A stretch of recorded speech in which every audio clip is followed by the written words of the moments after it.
Você tem que liberar acesso, deixar público, porque senão tem que pedir permissão para entrar. Tá, ok. Vamos lá então, pessoal. Vou compartilhar aqui com vocês a tela. O tema da nossa aula hoje, então, é linguagem literária. Hoje a nossa aula é de literatura. Na aula da semana passada, nós falamos de história da arte. E aí falamos sobre o neoconcretismo. E hoje nós vamos falar sobre literatura, sobre a linguagem literária. Então, eu vou compartilhar aqui com vocês a tela.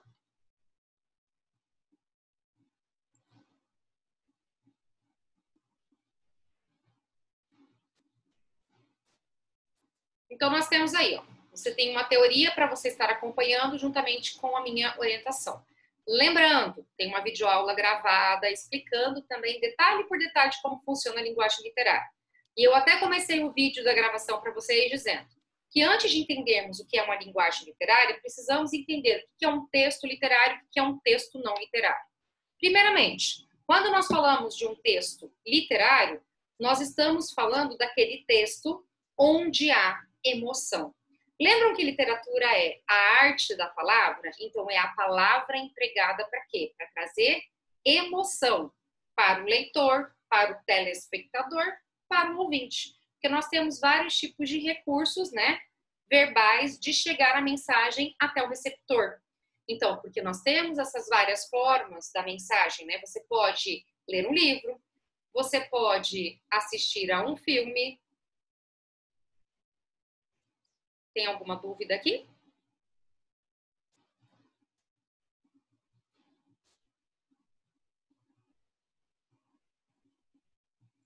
Ok. Você pode assistir a um filme, você pode assistir a uma série, você pode ir a uma peça teatral, você pode ouvir, né? Antigamente as pessoas ouviam radionovela, as pessoas ouviam livros para aqueles que não sabiam ler. Tem pessoas até hoje, né, que preferem, ao invés de ler, acompanhar a leitura, ou ler, mas acompanhar por um áudio. Então, nós temos várias formas. Lembrando que a literatura trabalha, então, com a arte da palavra. Porque ela trabalha com a arte da palavra, o texto literário vem carregado do quê? De uma linguagem literária. Essa linguagem literária, ela apresenta a subjetividade ou a objetividade, ela apresenta palavras no sentido conotativo ou palavras no sentido conotativo ou denotativo. E aí nós lembramos os conceitos. Espera um pouquinho. Falou de subjetividade, falou de objetividade, falou de denotatividade, conotatividade. O que é isso, professora? Vamos por partes. Subjetividade é a linguagem carregada de significados e sentimentos. Eu pego, por exemplo, a palavra braço e eu sei que ele é um membro, né, do meu corpo. Mas eu posso dizer que o braço, ele serve também como apoio. Quando eu simplesmente falo, olha, eu realmente preciso de um braço para executar essa tarefa. Você não precisa só do braço para executar a tarefa. Você está querendo dizer que você precisa de um apoio, você precisa de uma ajuda. Então, aí nós estamos lidando com a subjetividade, que é uma linguagem carregada de sentimentos. E onde nós encontramos isso? No texto literário ou no texto não literário? No texto literário, porque o texto literário trabalha com a linguagem também subjetiva. Professora, mas a senhora também falou que existe objetividade no texto literário. Sim, eu tenho um texto aqui, um livro, chamado O Cortiço, do autor Aloísio Azevedo, que ele usa o coloquialismo e a objetividade para tentar explicar o que acontecia na sociedade carioca lá do final do século XIX no Brasil, como que as pessoas viviam, as pessoas que eram proletárias da classe social mais baixa da sociedade. Vou ler só um trecho para vocês verem como que funciona a linguagem objetiva dentro do texto literário. À esquerda, por cima de um vestígio de rio, que parecia ter sido bebido de um trago por aquele sol sedento, havia uma ponte de tábuas, onde 3 pequenos, quase nus, conversavam assentados sem fazer sombra, iluminados a prumo pelo sol do meio-dia. Para adiante, na mesma direção, corria um vasto telheiro, velho e sujo, firmado sobre colunas de pedra tosca. Aí, muitos portugueses trabalhavam de canteiro. Pronto. Aqui eu tenho um exemplo, então, da objetividade, uma linguagem clara, uma linguagem precisa, também utilizada dentro de um texto literário. Então, a linguagem literária, ela pode apresentar a subjetividade e a objetividade. O texto literário com a linguagem literária também pode apresentar palavras no sentido conotativo da linguagem. Eu até deixei para vocês como exemplo aí na videoaula que eu gravei para vocês, falando da palavra pedra. A pedra, se você procura no dicionário o significado, você percebe que pedra, né, tem um sentido de mineral, usado na construção civil, que vem das rochas e tudo mais e tal. Se você analisar, né, lá pelo dicionário, a palavra pedra no poema de Carlos Drummond de Andrade, que era um poeta da segunda fase do modernismo no Brasil, um grande poeta brasileiro, ele diz assim: no meio do caminho tinha uma pedra no meio do caminho. No meio do caminho tinha uma pedra no meio do caminho. E aí ele fica exemplificando, então, a palavra pedra como se fosse o quê? Pedra como um obstáculo, como um problema. Então, no meio do caminho, você pode encontrar vários problemas. E ele fica repetindo pedra, por quê? Gente, o problema é assim: resolvemos hoje um problema, amanhã temos outro problema, depois de amanhã outro problema, e aí por aí vai. Então, a intensificação da palavra pedra mostra a quantidade de problemas. Então, vocês estão vendo que a palavra pedra foi usada no sentido figurado. Conotatividade está ligada, então, ao sentido figurado da linguagem. E denotatividade, professora? Denotatividade é o sentido real das palavras, aquele cujos significados perfeitos nós encontramos no dicionário. Pegar novamente aqui esse livro. E nós vamos ver aqui ó, as palavras. Vamos pegar aqui, ferreiros. A palavra ferreiros quer dizer que é aquela pessoa, um profissional que trabalha, né, com ferro. Então, essa palavra está sendo empregada com seu sentido real, né? Eram profissionais que trabalhavam com ferro. Então, no sentido denotativo da linguagem. Então, voltando. O texto literário, então, né, com subjetividade, com objetividade, conotatividade, subjetividade, ele é repleto de um próximo conteúdo que nós vamos estudar juntos aqui também, que é a figura de linguagem. Vocês podem observar que num texto literário, nós vemos, já que a leitura nos permite várias possibilidades e vemos os vários enfeites da linguagem, esses enfeites da linguagem nós chamamos do quê? De figuras de linguagem. A figura, ela serve para quê? Ah, professora, ela serve para enfeitar. Ótimo, perfeito. Figuras de linguagem também serve para quê? Para enfeitar a nossa linguagem. Então, o texto literário tem vários enfeites. Você pega aqui, por exemplo, e vê nessa obra, o cortiço acorda. Eram 5 horas da manhã e o cortiço acordava. Gente, o cortiço é um local, como se fosse uma favela, né? Uma comunidade. Era um local precário do Rio de Janeiro, onde as pessoas não tinham saneamento básico, elas tinham as mínimas condições de vida ali. Então, assim, nesse local ele fala que o cortiço acordava, abrindo não os olhos, mas a sua infinitude de portas e janelas alinhadas. Gente, o cortiço acorda? O cortiço não acorda. Acordam as pessoas que moram dentro do cortiço. E quando a gente está dando característica de seres humanos a um ser que não é humano, que no caso é o cortiço, eu dei uma característica de seres humanos, acordar, para o cortiço, que é um ser que não é humano. O que eu estou fazendo ali? Eu estou usando uma prosopopeia, uma personificação. Para quê? Para enfeitar a minha história, para deixar ela mais atraente, mais envolvente. E o que eu acabei de exemplificar com personificação e prosopopeia, eu chamo do quê? Figuras de linguagem, ok? Então, é fundamental repararmos que a linguagem literária ela precisa disso, né? E ela vai predominando também uma complexidade, como está sendo colocada aqui, ó, para vocês. Tem a definição, o que seria essa complexidade, que é uma das características do discurso literário. E aí você vê aqui, ó, já que a literatura não tem compromisso em dar às palavras seus exatos sentidos, aqui, por exemplo, eu não coloquei pessoas que acordam no cortiço, acordam em tal horário. Eu falei, não, o cortiço acordava. Então, aqui há essa complexidade também, né? E nos textos literários, a semântica. Professora, o que é semântica? Semântica é a parte da da língua portuguesa é a parte da gramática normativa, que trabalha com o significado das palavras.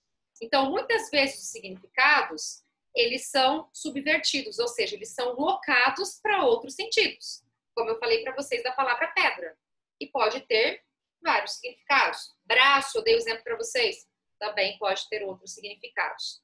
Bem como as regras aí da gramática normativa.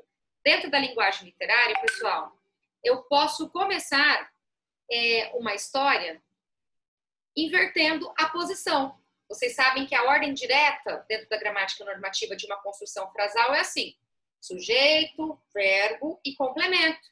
Eu posso trocar, eu posso começar por complemento, jogar um verbo e aí colocar um sujeito. Criar a ordem inversa, chamado de hipérbato. Essa inversão é até uma figura de linguagem que faz isso. Então, dentro da linguagem literária, eu tenho as minhas diversas possibilidades. Eu tenho até a chamada licença poética, que vocês sabem, que permite-me, utilizar um texto de outra pessoa, que eu chamo de intertextualidade, desde que eu tenha permissão. Eu posso usar trechos de um outro texto para construir o meu texto com a intertextualidade, a linguagem literária tem isso. Eu posso repetir várias vezes uma palavra sem que seja um erro, sem que seja falta de coesão ou falta de coerência para um texto. Porque ao momento que eu repito, eu quero dar uma ênfase àquele assunto. Por isso que Drummond repetiu tantas vezes a palavra pedra no poema, então, no meio do caminho. No meio do caminho tinha uma pedra. Ele não repete só pedra, ele repete ainda no meio do caminho. Então, ele dá uma ênfase, Quando ele foi entrevistado por uma jornalista, eu assisti a entrevista. Assisti não, Mas eu assisti porque eu revi uma notícia que foi gravada há muito tempo. E Drummond, ele explicou. Na verdade, ele até contou um segredo, gente. Ele falou assim: tá todo mundo achando que a palavra pedra do meu texto, ela está sendo empregada no sentido conotativo. Mas, na verdade, eu estava indo lá para minha cidadezinha, Itabira, que foi onde ele nasceu, lá em Minas Gerais, e eu encontrei tanta pedra no meio do caminho. Gente, era pedra de verdade, literalmente, a pedra no sentido denotativo da linguagem. Eu encontrei tanta pedra, gente, que eu resolvi escrever. Porque no meio do caminho tinha uma pedra no meio do caminho. Então, aí até a jornalista riu bastante, falou: puxa, todo mundo achando que é problema, e realmente você encontrou muitas pedras. Literalmente, ele tinha encontrado várias pedras. E aí eu já entro no campo que a linguagem literária trabalha aqui, ó, que é a segunda temática. Que é a multissignificação. Então, eu tenho uma palavra que pode ter múltiplos significados. A plurissignificação, a multissignificação é a mesma coisa. Conotação, já falei para vocês, nós temos liberdade na criação. Você pode, a liberdade da criação te permite reescrever e reescrever e reescrever. Não é isso? Paixão, isso é verdade. Melhor uma pedra no meio do caminho do que uma pedra no rim. Isso é verdade, concordo com você. Melhor muitas pedras no caminho do que uma pedra só, no nosso rim. É verdade. E aí, pessoal, nós temos aqui, então, a ideia que você vai vendo, essa liberdade de criação te permite escrever um poema, e nesse poema você pode repetir diversas vezes uma palavra só. Você pode escrever um poema, gente, de um verso só. Você pode escrever um poema. Ok. Pessoal, vamos deixar o bate-papo do lado, tá? Vamos deixar só para fazer perguntas aqui durante a aula e vamos focar no conteúdo, ok? Olha só. Essa liberdade de criação faz com que você use só uma estrofe para escrever um poema, que você use 10, 20 estrofes, e você escreva um conto, que você escreva uma crônica. Então, onde que nós podemos encontrar o texto literário? É legal vermos isso. Nós já conversamos em sala de aula, mas vamos retomar. Eu posso encontrar o texto literário em poemas? Sim. Eu posso encontrar o texto literário em prosa? Então, não precisa ser só na poesia, eu posso encontrar? Posso. Eu posso encontrar em romances? Posso. Eu posso encontrar em contos, ó. Tenho aqui o exemplo de vários contos de Monteiro Lobato. São várias historinhas que Monteiro Lobato conta. Adoro Monteiro Lobato. E aí eu tenho vários contos, que são histórias mais curtas, com poucas personagens. E nós temos um espaço menor. porque as histórias ela tem que ter um começo, um meio e um fim mais condensado, mais enxuto. Eu posso encontrar o texto literário em crônicas. Como assim? Eu posso encontrar o texto literário onde nós vemos que a palavra está sendo usada com emoção. Se eu tenho um narrador, pronto, eu tenho uma linguagem literária. Esse narrador necessariamente, ele precisa ser o narrador, ele precisa ser o escritor? Não. O escritor, ele está criando um narrador, ele cria um narrador, ele cria os personagens, ou se ele também quer se identificar com o narrador, ele também pode. Por que ele pode fazer isso? Porque ele tem liberdade na criação, igual está escrito na sua tela aqui, ó. Liberdade na criação. O artista não possui compromisso apenas com o objeto linguístico. A literatura, ela tem apelo estético, no caso dos poemas, tem a preocupação formal, vocês estudaram aí a divisão da sílaba poética, a presença das rimas, isso tudo é um apelo estético. E por esse motivo, quem escreve utilizando o discurso literário pode afastar-se dos padrões convencionais da língua, inventando, assim, novas maneiras de expressão. Nós vemos nos poemas concretos, né, a palavra, por exemplo, lixo, nós vemos que você escreve lá luxo, várias vezes, lixo, lixo, lixo, lixo, lixo, lixo, lixo, lixo, lixo. Você forma a palavra luxo, escrevendo várias vezes lixo, que é um poema concreto. Por que você faz isso? Porque você tem liberdade na criação. Dentro do texto literário, na linguagem literária, você tem essa possibilidade. Você pode variar aí, né? Você pode utilizar a linguagem literária para você se entreter. Nossa, hoje eu estou extremamente estressada, estou cansada, então eu vou ler para me distrair. Eu até gravei na videoaula e repito para vocês que muitos de vocês falam, às vezes, que tem uma dificuldade imensa em entender livros literários ou interesse pelos livros literários. Talvez porque vocês ainda não se envolvessem com aquela história. Mas se o professor que estiver conduzindo ou algum colega que estiver indicando uma leitura para vocês despertar a curiosidade, você vai começar a ler. Despertando essa curiosidade, você de repente, quando você nem percebe, você já está encantado. Encantado e você está todo envolvido aí pela tua leitura. Inclusive, eu preciso já falar e fazer a propaganda para vocês do livro do segundo bimestre, já que nós vamos iniciar o segundo bimestre. Qual é o livro, professora, que nós temos para ler? Nós vamos ler aqui, ó. Eu já deixei aqui para compartilhar com vocês. Que trabalha com... Olha, o Bovinho já tem ali fazendo propaganda. Que graça! O Menino do Pijama Listrado. Para quem não tem o livro em papel, não tem problema, gente. Olha aqui, ele tem em PDF. Eu vou disponibilizar esse link para vocês lá no sistema online para vocês verem, então, que não tem desculpa para falar que não vai ler o livro, tá? E é um livro, gente, muito interessante. Ó, nós vamos começar aqui. Primeiro tem o prefácio da obra, tem a sinopse. Bovinho, vê se seu livro tem essa sinopse aí. Por favor, já que você está com o livro em papel. Eu tenho o meu aqui também, mas eu preferi abrir em PDF para acompanhar junto com vocês.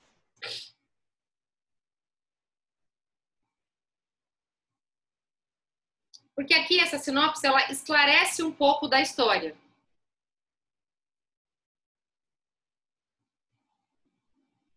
Não? Já começa aqui, Bovinho, ó.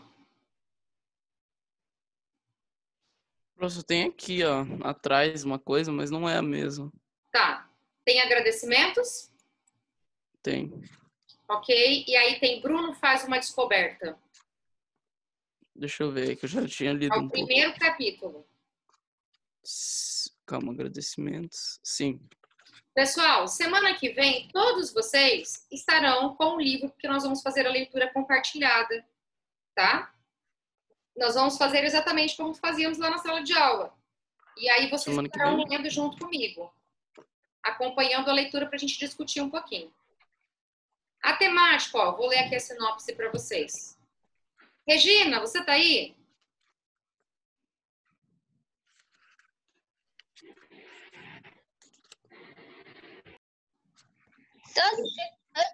Tá, era só para ver se você estava aí. Ô, Dudu, Eu. Você lê pra gente aqui essa sinopse, por favor? Ó. Tá. Obrigada. É pra ler em voz alta. Por favor. Bruno tem 9 anos e não sabe nada sobre o Holocausto e a solução final contra os judeus. Também não faz ideia de que seu país está em guerra com boa parte da Europa e muito menos de que sua família está envolvida no conflito. Na verdade, Bruno sabe apenas que foi obrigado a abandonar a espaçosa casa em que vivia em Berlim e mudar-se para uma região desolada, onde ele não tem ninguém para brincar nem nada para fazer. Da janela do quarto, Bruno pode ver uma cerca e, para além dela, centenas de pessoas de pijama que sempre o deixam com um frio na barriga. E assim, pijama entre aspas, né, pessoal? Porque as roupas que eles usavam eram roupas de prisioneiros. Mas tudo bem, a gente vai descobrir isso. Pode continuar, Dudu. Em uma de suas andanças, Bruno conhece Shimu. Um garoto do outro lado da cerca que curiosamente nasceu no mesmo dia que ele. Conforme a amizade dos dois se intensifica, Bruno vai aos poucos tentando elucidar o mistério que ronda as atividades de seu pai. O Menino do Pijama Listrado é uma fábula sobre amizade em tempos de guerra e sobre o que acontece quando a inocência é colocada diante de um monstro terrível e inimaginável. Pronto, nós vamos mudar. Nós estávamos falando sobre a questão de preconceito, né? A temática era em cima do preconceito e tínhamos lido Extraordinário. Extraordinário também é o exemplo de um texto literário, né, que se vale dessa linguagem literária que nós estamos falando. Agora aqui nós vamos perceber também que o Menino do Pijama Listrado, nós vamos mudar a temática, né? O foco não vai ser aqui falar do preconceito, mas em si também existe preconceito dentro dessa obra. Mas nós vamos falar um pouquinho sobre guerra. Com exatidão, Segunda Guerra Mundial. Então, nós vamos poder ficar um pouco informados. Olha o que a linguagem literária ela traz. Ela traz entretenimento. Eu vou saber um pouquinho da história do Bruno e do Shimu? Eu vou. Eu vou saber a história da amizade entre os dois? Vou. Eu vou saber também o que acontecia na Segunda Guerra Mundial. Então, eu vou ter uma informação por meio da literatura. Não são só os textos não literários e informativos que me trazem informação. Aqui eu também vou poder encontrar uma informação. E a linguagem literária faz isso de uma maneira lúdica, de uma maneira prazerosa, né? Ela nos encanta, a linguagem encanta, a linguagem te fixa e faz ainda com que você conheça várias coisas, com que você se informe sobre isso. Aí nós temos aí o primeiro capítulo. Bovinho, lê pra gente, por favor, só os 2 primeiros parágrafos. Vamos acompanhar aqui em PDF, o Bovinho vai ler na leitura do livro papel dele aí.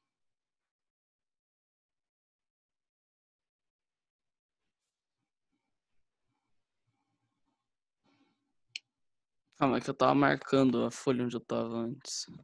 Só um pouquinho aqui também, pessoal. Os 2 primeiros parágrafos.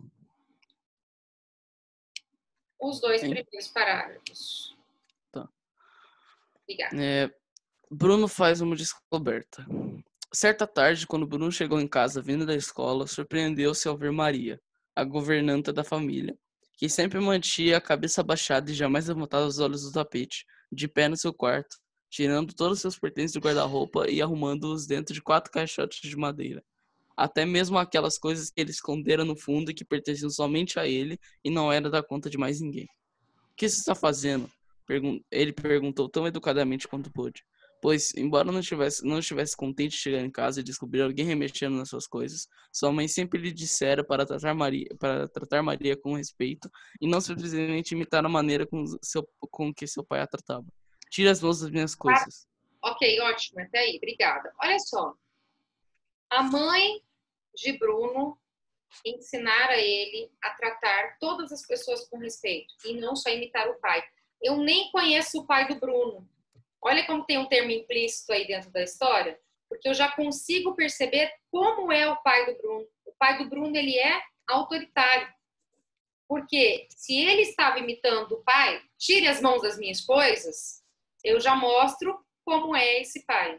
Que a mãe é uma pessoa mais afável, ela é mais respeitosa, mais carinhosa, e o pai é mais lacônico, ele é mais duro, né? Então, nós vemos aí.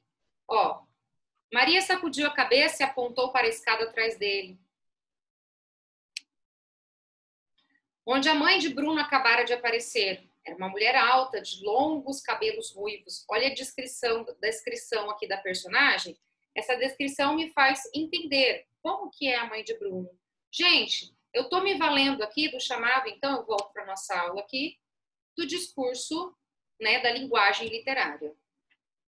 Então, nós conseguimos entreter-nos culturalmente, saber um pouco da história e tudo mais, ok?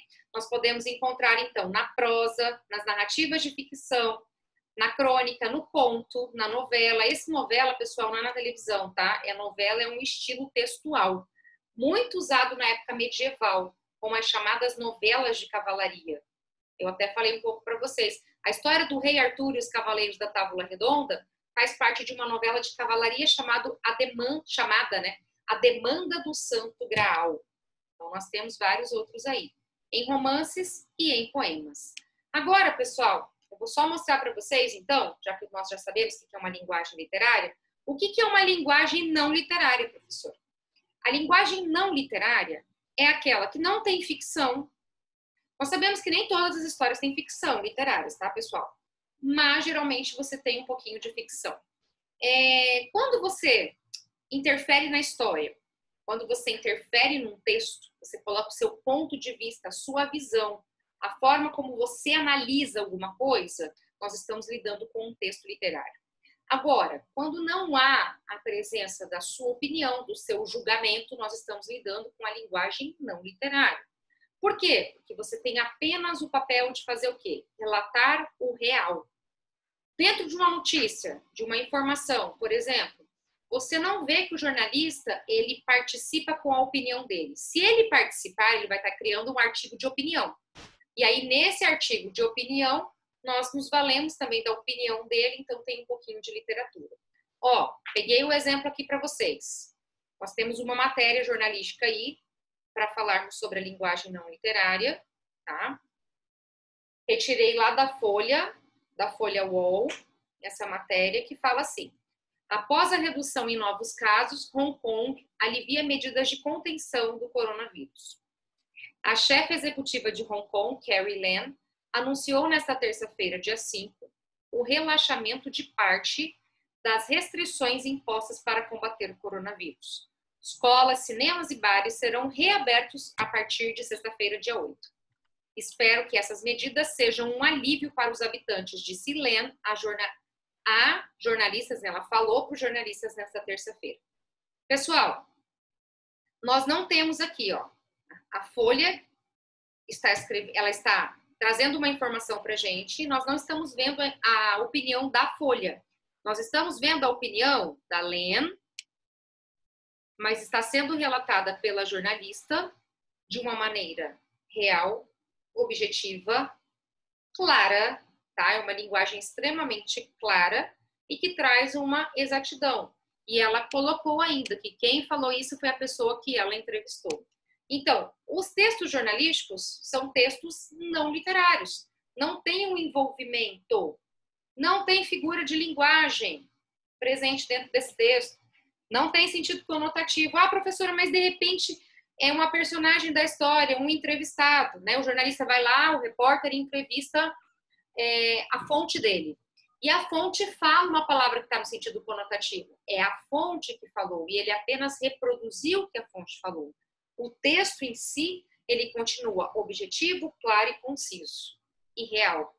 Então, isso é o texto não literário. E aí você vê, olha lá. Reuniões públicas em restaurantes serão permitidas em grupos de até 8 pessoas, desde que a distância de 1,5 metro entre as mesas seja respeitada. Shows continuam proibidos e casas noturnas permanecem fechadas. Cinemas e salões de beleza podem reabrir, respeitando condições de higiene. Autoridades também anunciaram um projeto para distribuir máscaras reutilizáveis aos 7,5 milhões de habitantes da ex-colônia britânica. Então, quem produziu aqui, né, foi o Anthony Wallace. E aí nós percebemos... o Anthony Wallace tirou essa fotografia aqui. Tá? Foi o repórter fotográfico.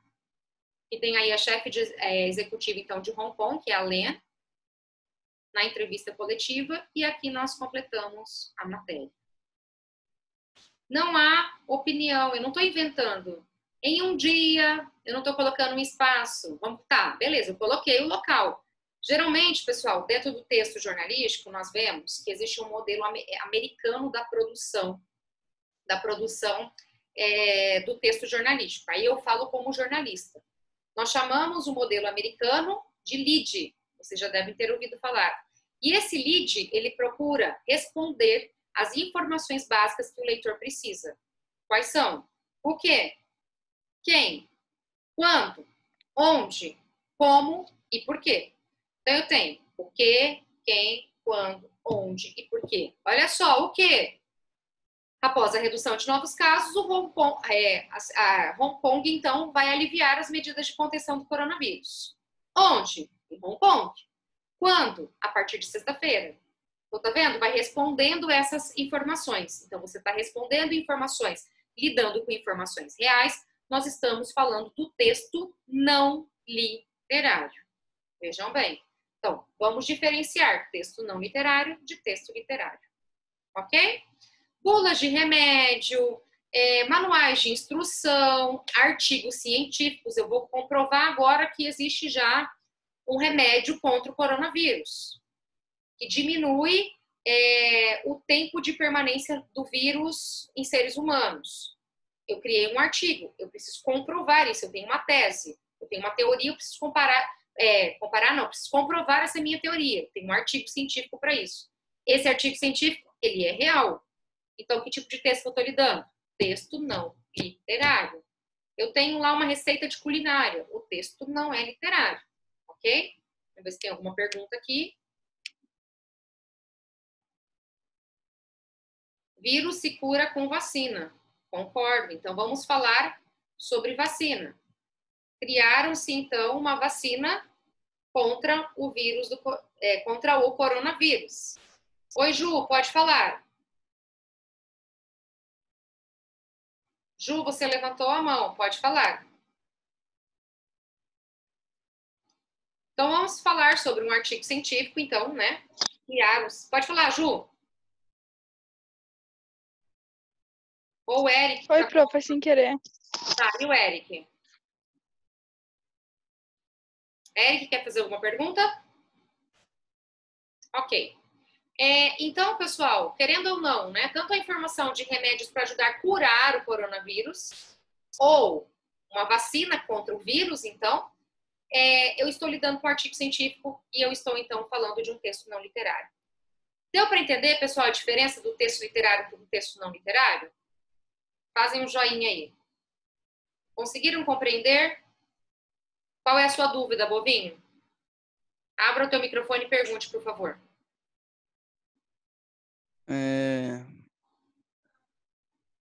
Então, uma coisa que eu acho que eu tenho muita dificuldade é em falar minhas dúvidas. Eu sei que eu tenho, mas eu não consigo expressar elas de vez em quando, sabe? Tá. Mas aí então, eu não consigo posso te ajudar? falar. Posso te ajudar? Uhum. Se eu colocasse na tela 2 textos agora, certo? Eu continuasse com esse aqui de Hong Kong, que é uma notícia. Eu vou trocar, então. Deixa eu ir lá na folha. Eu vou pegar aqui uma informação. Vírus pode resistir ao congelamento. Tire suas dúvidas. Pronto. Não é porque está dentro do jornal que significa que esse texto é um texto não literário, tá? Porque dentro de um jornal pode ter poemas, pode ter crônicas, pode ter contos. Então, o que você precisa saber se esse texto é literário ou não? Você precisa ler a informação. Então, vamos pegar o primeiro parágrafo aqui, Bovinho, para sabermos se esse texto é literário ou não. Olha lá. Mapeamento das áreas e de equipamentos médicos imprescindíveis no combate ao coronavírus mostra quais estados brasileiros estão mais bem preparados para enfrentar a pandemia. Para consultar, basta escolher o estado e verificar o que cada um dispõe nos 2 principais eixos do sistema de saúde no combate à Covid-19. 1. Atendimento básico e triagem para o encaminhamento de pacientes, segundo a gravidade. 2. Estrutura para casos graves nas UTIs e leitos equipados com ventiladores para respiração mecânica. Bovinho, Esse texto é um texto literário ou não literário? Não literário. Não literário. Como que você chegou a essa conclusão?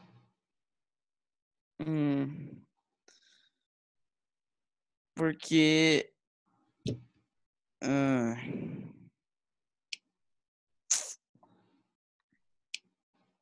Calma. Vamos lá, ele tem uma linguagem literária? Tem figura de linguagem nesse texto? Não. Não. Tem a opinião do jornalista? Não. Ele inventou alguma coisa? Ele tem ficção aí? Não. Não, esse texto não foi voltado para emocionar, ele foi voltado para informar. Se a informação te emocionou, é um papel secundário. O papel primário era trazer informação. Então aí você tem uma linguagem. Ela é objetiva, as palavras foram empregadas no sentido real, no sentido denotativo. Então, por isso que você chegou à conclusão que é uma linguagem não literária. Tudo bem? Uhum. Ok? E aí, Bovinho, para você, então, comparar um texto literário com um texto não literário, o literário você já vê. Era uma vez. Você já tem aí uma criação, você já tem uma invenção. Se o texto está escrito em versos e é um poema, já é um texto literário, você já sabe. Ah, é um texto narrativo. Ele está narrando uma história, ele está colocando informações, ele está colocando pontos de vistas. Então já é um texto literário. Conseguiu perceber agora a diferença? Ficou mais claro? Sim. Uhum. Você acha que se eu colocasse aí um teste para você agora, você ia conseguir identificar? Acho que sim. Acho que sim. Então você ainda tem alguma dúvida. E eu quero te ajudar. Qual é essa dúvida ainda?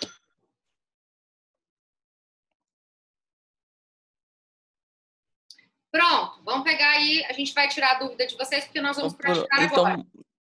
Então, normalmente, os textos não literários são impessoais? Os textos não literários são impessoais, perfeito. Eu falei na gravação do vídeo para vocês também. Essa impessoalidade é uma característica dos textos não literários.